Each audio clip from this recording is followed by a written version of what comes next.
একটু ধুইয়ে নি। বাবা ভোলানাথ মাথায় হাত দিয়ে দুম করে ওখানে বসে পড়েছে। বলে পার্বতী তোমার কি মাথার গন্ডগোল হলো? ওকে আর আমি কে তুমি ভুলে যাচ্ছ? আর আমার পা দুটো বাড়িয়ে দেবো আর কৃষ্ণ পা ধোবাবে? শোনো, তোমার ইচ্ছা হয় তো তুমি ধোয়াও, কিন্তু আমার পা আমার কৃষ্ণ ধোয়াতে পারবে না। এইবার মা দুর্গাকে লাইনে দাঁড় করিয়ে রেখে বাবা আমার বেলাইনে চলে গেছে আড়ালে।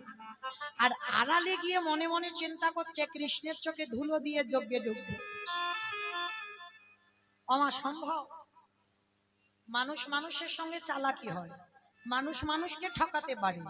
আর যে ছেলেটা বাঁশি বাজাচ্ছে হয় কি গো, এই যে আমি কীর্তন গাইছি বাবা, দেখতে মোটামুটি সবাইকে পাচ্ছি, কিন্তু আমার চোখে ধুলো দেওয়া যায় সোজা। কিন্তু কে কীর্তন শুনছে, কে শুনছে না, কে গল্প করছে, কে হেসে যাচ্ছে, কে কেঁদে যাচ্ছে, আবার কে বসে বসে, আমি কিচ্ছু দেখতে পাচ্ছি না। কিন্তু যে বাঁকা করে বাঁকা খাতা কলমে তো হিসাব করে পৌঁছে দেবে সময় মতো বাড়ি। এইবার লক্ষ্য করে দেখেন বাবা, ভগবান কি করেছে, নিচু হয়ে পা ধোবাচ্ছে সবাই ঘটিতে করে জল দিয়ে। আমার দাঁড়িয়ে দাঁড়িয়ে কি পা ধোয়ানো যায়? পা ধোয়াতে গেলে যা পা ধোবাবো সে ছোট জাত হলেও মাথাটা নিচু করতে হবে। কৃষ্ণ একবার করে পা ধোবাচ্ছে আর পায়ের মাঝখানটা ফাঁকা মতো দেখেছে। আর ভোলানাথ আড়ালে গিয়ে মনে মনে ভাবছে দাঁড়াও বেটার ওই পায়ের তলা থেকে গলে আমি ভিতরে চলে যাব।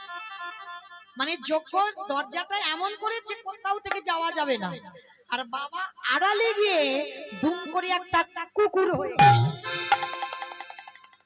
কেন কুকুর হলো? বাবা জগতে যত পশু পাখি আছে কুকুর হচ্ছে সব থেকে প্রভু ভক্ত। তাই আড়ালে গিয়ে কুকুর হয়েছে, মনে মনে চিন্তা করছে কৃষ্ণের চোখে ধুলো দিতে হবে, কিন্তু কি করে ধুলো দেব? দাঁড়াও। আর ভগবান মুচকি মুচকি হাসতে দেখেছো, এই বেটার পা ধোয়াবো বলে আমি সেই রাম অবতার থেকে আমি পাপী হয়ে আছি, রাবণকে হত্যা করে কৃষ্ণ অবতারে কোন রকমে বৈষ্ণবের পা ধোয়ালে আমার খণ্ডন হবে, আর এ বেটা আমার চোখে ধুলো দেবে বলে আজকে কুকুর হয়েছে। বলে দেখাচ্ছি মজা, দাঁড়াও। এইবার ভগবান ইচ্ছা করে অন্যমনস্ক হয়ে গেছে। আর এই যে পা ধোয়াচ্ছে, পায়ের মাঝখানটা যেই না ফাঁকা মতো দেখেছে, আমার ভোলানাথ কুকুর রূপটা ধরে ভগবানের সঙ্গে চালাকি করবে বলে সবে মাত্র মাথাটাকে, আর যেই না মাথাটা দেওয়া, ভগবান দুটো হাঁটু নিয়ে কুকুরের কানের কাছে চেপে। এইবার দেখ কেমন লাগে। এইবার যত কানের কাছে চেপে দেবে কুকুর কি করবে? কেউ কেউ করবে না, বারবার বলছে কৃষ্ণ ছেড়ে দে, কৃষ্ণ ছেড়ে দে, কৃষ্ণ ছেড়ে। বলে ছাড়বো বলে ধরি নাই। হে বৈষ্ণবী গোসাই, ও হে বৈষ্ণবী গোসাই, তোমার মতো বৈষ্ণবীর দুটো চরণ ধোয়ালে বোধহয় আমার কম হতো, তাই তো কৃপা করে তুমি আমার জন্য আরো এক্সট্রা দুটো জুড়ে দিয়েছো। আমা বুঝেছো? শিব ঠাকুরের কটা পা? দুটো পা। আর কুকুরের কটা পা? চারটে। ভগবান বললে হে বৈষ্ণব, তোমার মতো বৈষ্ণবীর দুটো পা ধোয়ালে আমার জীবনে কম হবে, ওই জন্য তো তুমি কৃপা করে আমার জন্য আরো এক্সট্রা দুটো জুড়েছো।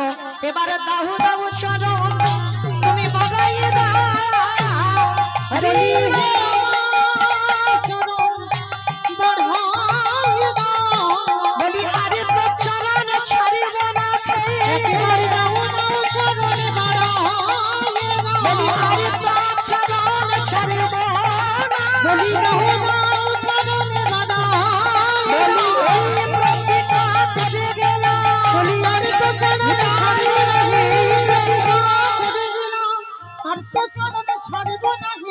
এবারে দাও দাও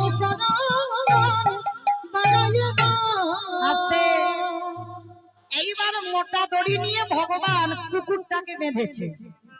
বাবা রাজস্বাই যজ্ঞ সবাই দেখছে কুকুরকে নিয়ে কৃষ্ণ মেতেছে, কিন্তু কুকুরটা যে কে সেটা তো জানে না কেউ। এইবার আস্তে পিস্তে দড়ি দিয়ে বেঁধেছে, বাঁধলে কি হবে? কুকুরের চারটে পা তো ছটফট করছে। ভগবান বলে দাঁড়া এবার পায়ের ব্যবস্থা করতে হবে।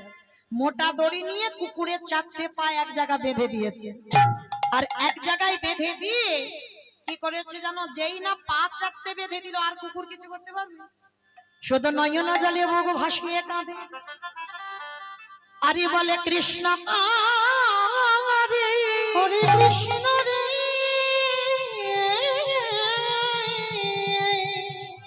তব চরণে বড় অপরাধ আমি করে গেলাম। কৃষ্ণ আজকে না আমার পা চারটে বেঁধে দিলি, এবার কি করবি? বলে দেখ না কি করি। সবার পা ধোয়াচ্ছে মা ঘটিতে করে জল দিয়ে, আর ভগবান পর্যন্ত বাবা বৈষ্ণবকে কোথায় রেখেছে দেখেন।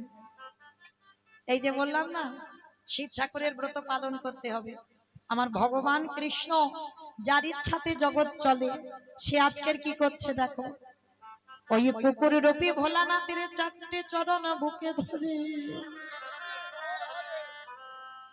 কৃষ্ণ দয়াময় আমার আজ চোখের জলে চরণ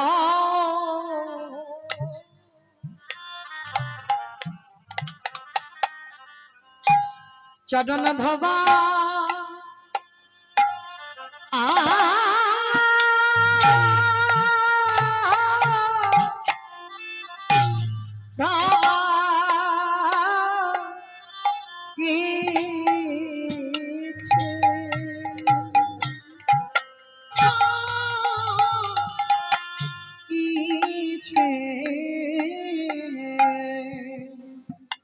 বাবা ভোলানাথ কুকুর হয়ে কাঁদছে আর বলছে কৃষ্ণ তুই এটা কি করলি? তোর চোখের জল আমার মতো কুকুরের পায়ে দিলি, আমি কত অপরাধ করে ফেললাম বল। তবে কৃষ্ণ রে, এই যে তোর চোখের জল আমার চরণে পড়ল, আমি তোর চরণ ছুঁয়ে প্রতিজ্ঞা করিলাম আগত কলিযুগে কোনদিন আমি আর শিব হব না। কি গো মা, যেখান থেকে গিয়েছিলাম আবার ফিরে এলাম ঘুরে ফিরে। প্রশ্নটা কি করেছিলাম? সত্যতে শিব, ত্রেতাতে শিব, দ্বাপরে শিব, কলিতে শিব নয়। কেন নয়? এটাই তার কারণ। কৃষ্ণের চরণ ছুঁয়ে বলল কৃষ্ণ এই যে তোর চোখের জল আমার মতো কুকুরের পায়ে পড়ল, আমি কথা দিলাম কলিযুগে হব অদ্বৈত আচার্য গোসাই, আমার ছোটবেলার নাম হবে কমলাক্ষ, আমার মা নাভা দেবী কুবেরের গর্ভে জন্ম নেব। আর শোন, তুই আমার কৃষ্ণ নয়, তুই হবি আমার নদী আর নিমাই চাঁদ, নদী আর নিমাই চাঁদ।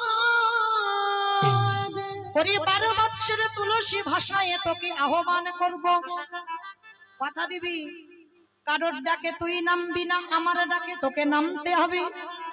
আর যেদিনে তুই জগতে ধরাই নামবি, আমি 12 বছরে তুলসী ভাসিয়ে তোকে ডাকবো, তোর থেকে আমি 52 বছরের আগে এসে মাটি পরিষ্কার করে রাখবো, যে মাটিতে তুই আবির্ভূত হবি। আর যেদিনে তুই আবির্ভূত হবি, আমি শান্তিপুর থেকে তোর সঙ্গে দেখা করতে যাব। এই যে রাজস্বাই যজ্ঞে তোর চোখের জ্বালা কুকুরের পায়ে পড়ল, এই কুকুর তোর কাছে ঋণী হয়ে গেল, এই ঋণ কলিযুগে শোধ করব। যেদিন তুই গৌর হবি, আমি অদ্বৈত আচার্য হব, যেদিন আমরা দুজনে মুখোমুখি হব, এই যে তোর চোখের জল আমার পায়ে পড়ে ঋণী হয়ে রইলাম, এই ঋণ আমি সেই দিনে শোধ করব যেদিনে দুজনে মুখোমুখি হব। ওরে এমনি করে চাঁদা আমি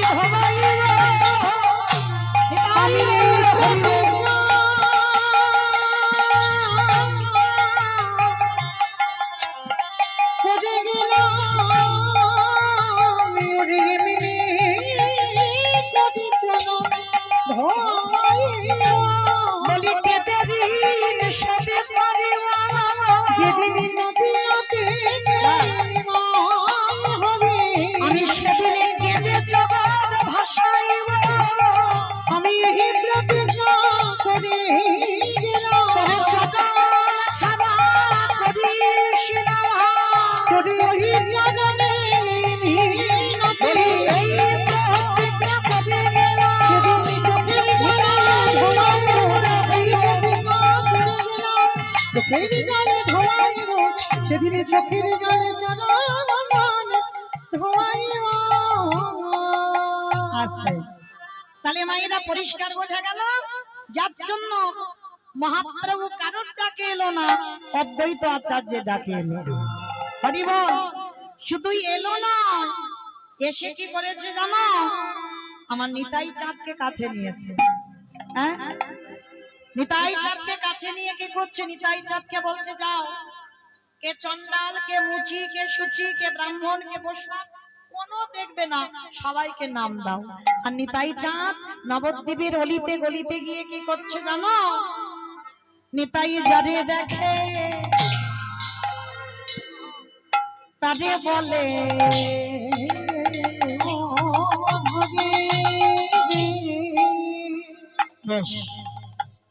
আমাইরা তৃণ মানে কি? ঘাস। দেখেছো, তৃণ মানে নাকি খড়, ঘাস। আচ্ছা, বৈষ্ণব পদাবলী বাবা, এগুলো তো কোনো বাঁধানো গান নয়, এগুলো মহাজনী পদাবলী। আচ্ছা, নিতাই চাঁদ দাঁতে ঘাস নিয়েছে কেন? ঘাস নিল কেন? এটাই তো কথা। কারণ আমার সমাজে একটা নিয়ম আছে বাবা, মানা না মানা সেটা তার ব্যক্তিগত ব্যাপার।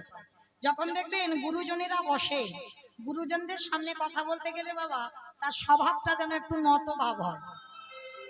দেখলে বোঝা যাবে বাবা, আমিত্ব ভাব থাকলে হবে না, যেন স্বভাব একটু নত ভাব হয়। এটা আমার সমাজে নিয়ম। হয়তো অনেকে মানে, আবার অনেকে মানে না, কিন্তু মহাপ্রভুর আমলে একটা নিয়ম ছিল। কি নিয়ম? যে গুরুজনদের সামনে কথা বলতে গেলে তোমাকে দাঁতে ঘাস নিতে হবে। আর দাঁতে ঘাস নিলে কি বুঝবি? যে কথাটা বলছে সত্যি বলছে, বা কথাটা বলছে একটু বিনতার সহিত বলছে। তার নিতাই চাঁদ ওই জন্য জগতে সবার কাছে একটু নত হবার জন্য বিনতার সহিত দাঁতে ঘাস নিয়েছে।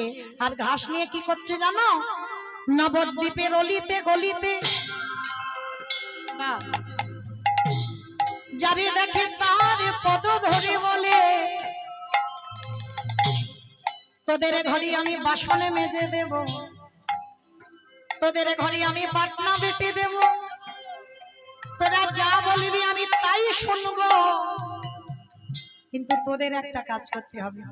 আমার কিছু টাকা পয়সা দিতে হবে না, মাইনে দিতে হবে না, তোরা যা যা বলবি, কাপড় কাচবো, বাসন মাজবো, রান্না করবো, বাটনা বাটবো, সব করে দেবো, তোদের সংসারের কাজ। কিন্তু তোদের একটা কাজ করতে হবে। কি করতে হবে? তোরাই আমাদের, তোরাই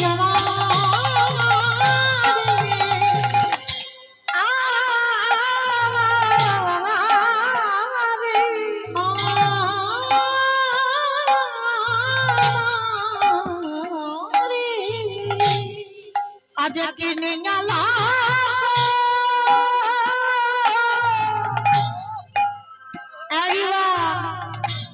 টাকা পয়সা চাই না, কি করবি বলো?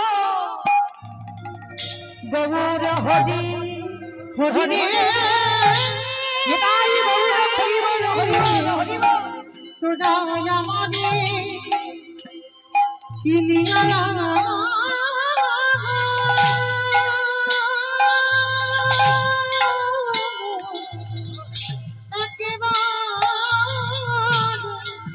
বলো হরি হরি রে। আস্তে আমা, এই জায়গাটার নাম কি?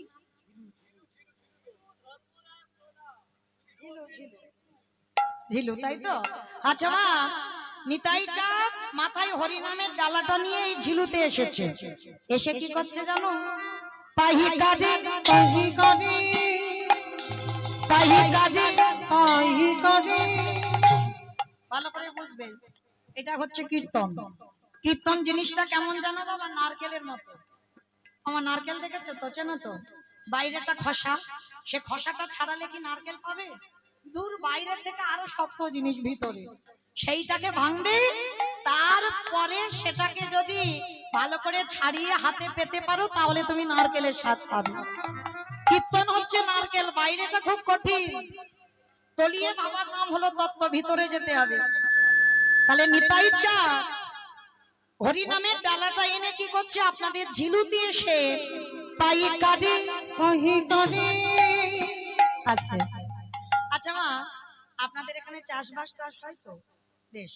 আচ্ছা, ওই মাঠে থেকে সবজি তুলে যখন একসঙ্গে দেওয়া হয় এক জায়গাতে, তখন আপনারা কি বলেন?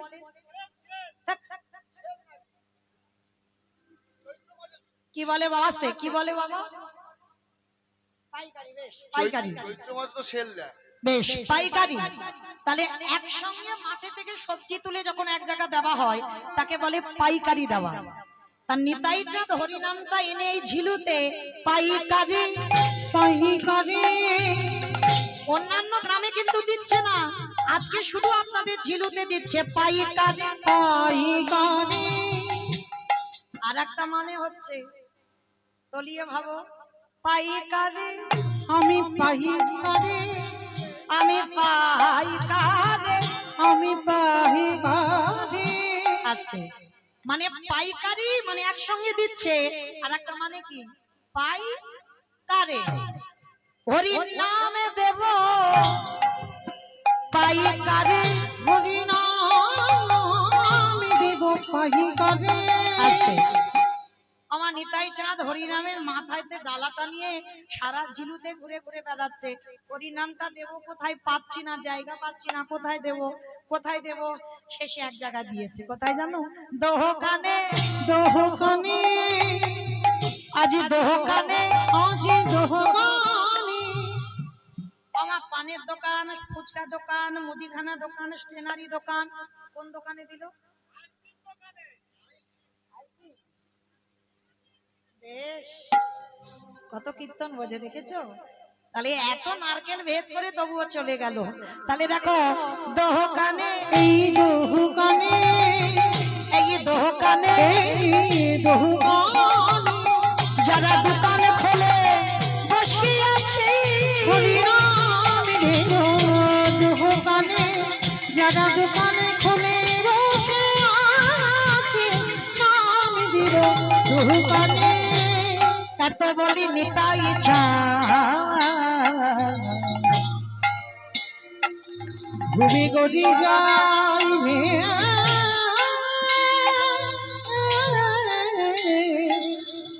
তো নিতাই চাঁদ ঘুমি গড়ি যাই রে। ওগো সোনারো ওগো সোনারো। দু ভাইয়ের অঙ্গকান্তিটা দেখেছো? যেন কাঁচা সোনা, হলুদ বেটে যেমন রং দিলে যেমন হয়। আজ সোনারো আজ সোনারো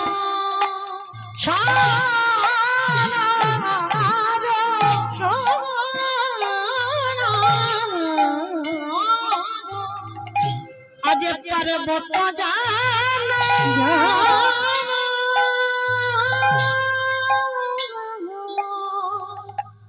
দেখো ধুলা তেলো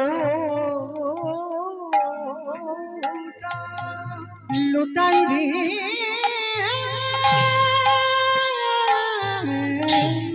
আজ সোনার পার্বত জানা দেখো ধুলা লুটাই রে। তোরা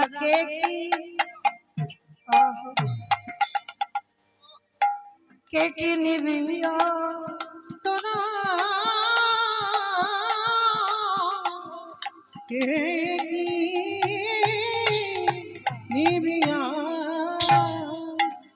আমার দয়াল নিতাই ডেকে বলি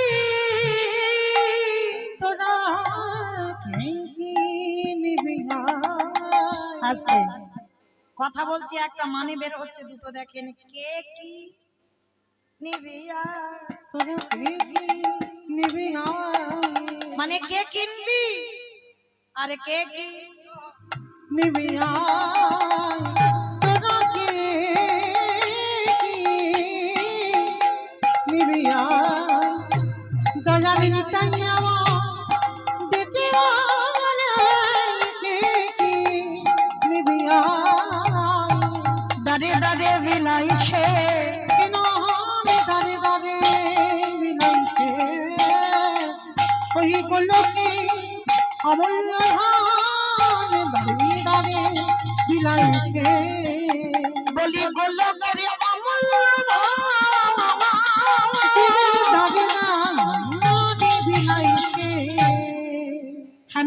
অবতারে যা রতি না জন্মিল, যাবে রতি না জন্মিল।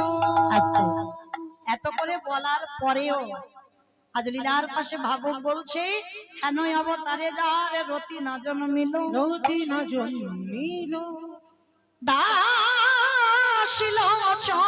বলে সেই পাপী কত এলো আর গেল। কত এলো আর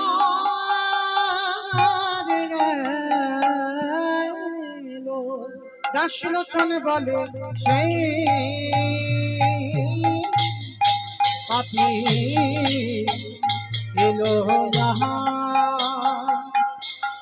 গেল রে। লোচন বলে বলি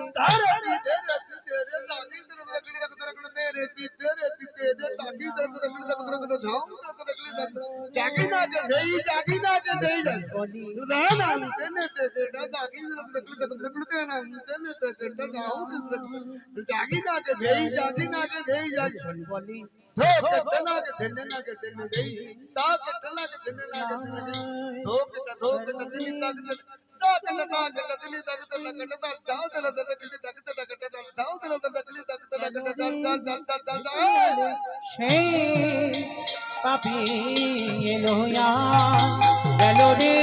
লোচন বলে সেই পাপি এলো গেল রে। লোচন বলে সেই পাপি এলো গেল রে। দাসলোচন বলে সেই পাপি।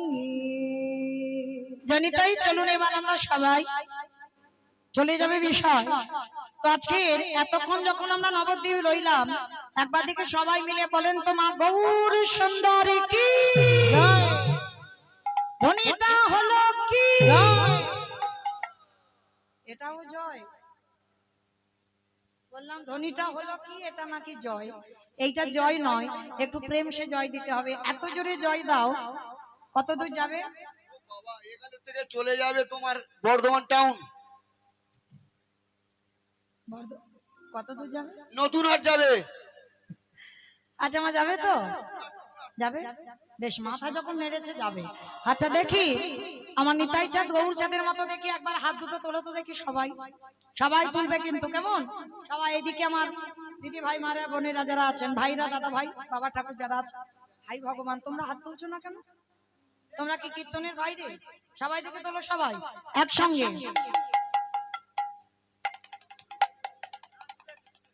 বেশ, আমার পিছনটা এরকম ধসে যাচ্ছে কেন? এই ধসা রোগটা ভালো নয়, ওখান থেকে সব ধসে যাবে। তোলো দেখি সবাই, আমার দাদা ভাই বাবা ঠাকুর যারা হাতগুলো তুলছেন না, চরণ ধরে বলছি সবাই তোলো, যারা বাইরে দাঁড়িয়ে আছো সবাই একসঙ্গে বলবে, কেমন? গৌর সুন্দরী কি, নবদ্বীপ ধামে কি। এদের কারোর ইউটিউব করতে দেবো না। দেখো সারাক্ষণ শুধু আমার দিকে ঘুরিয়ে আছে, ওই দিকে কেউ ঘুরাচ্ছে না। কারণ শুধু কি আমাকে দেখবে, ও আমার সঙ্গে সঙ্গে তো সবাইকে দেখাতে হবে যে এই যে ঝিলুতে কীর্তন হচ্ছে, ঝিলুতে কার হাত উঠেছিল আর কার ওঠেনি, ওরা দুদিন পরে নিজেরা দেখতে পাবে, কেমন? কারণ তুমি যদি মরেও যাও, তোমার আত্মীয় পরিজন তারাও দেখতে পাবে, দেখো অমুক জন এখনো হাতটা তুলে আছে। এইটুকু তো দেখতে দাও। ওই সবাই দেখে তোলো, ক্যামেরা গুলো ঘোরাও একবার দেখি। বাম কোথায় গেলে? সে কোথায় ঘুমাতে গেছে দেখ। পরিবার সবাই একসঙ্গে, কেমন? একটু ক্যামেরাটা ঘোরাবে। কপিল সবাই একসঙ্গে, তাহলে একসঙ্গে বলবে গৌর সুন্দরী কি, নবদ্বীপ ধামে কি, সচির নন্দন কি, বিষ্ণু প্রিয়া কি, নিতাই চাঁদ কি, ভক্তবৃন্দ কি, হরিবাসর ধাম কি, সাধু গুরু বৈষ্ণব কি, আপন আপন গুরু চরণ কি, নায়ক বাবু কি, হরিনাম যজ্ঞ কি, আজকের আনন্দ কি, নিতাই গৌর বেশ। আমার হাতটা একটু ব্যথা করলো না, কিন্তু কাজ হলো। এই যে একাদশী যারা করেছেন তাদেরও হলো তো, আর যারা করেননি তাদেরও হলো। এই যে আজকে আপনারা জানেন তো বিজয়া একাদশী, আর এই একাদশী